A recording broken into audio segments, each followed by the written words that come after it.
विवाह दो आत्माओं का मेल है, दो परिवारों को एक करने का माध्यम है। दोनों परिवारों में आपसी समझ से ही प्रेम बढ़ता है, और जहाँ प्रेम है वहाँ किसी और चीज के लिए जगह ही नहीं होती है।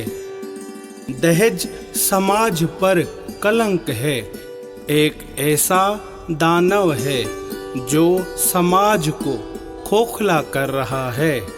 कुछ लालची लोग शादी जैसी प्रथा की आड़ में शादी को सौदा बना देते हैं। कहीं किसी ग्रंथ में नहीं लिखा है कि बहू को अपने साथ दहेज लाना चाहिए। बहू तो खुद घर की लक्ष्मी होती है, वो खुद सबसे बड़ा धन होती है। बहू को दहेज के लिए सताना लक्ष्मी माँ को सताने समान है, और ईश्वर की नजरों में ये पाप है। ऐसा करने वाले का विनाश निश्चित है।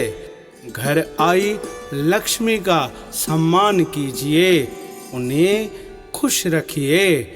इसी में बरकत है, इसी में ईश्वर की कृपा है।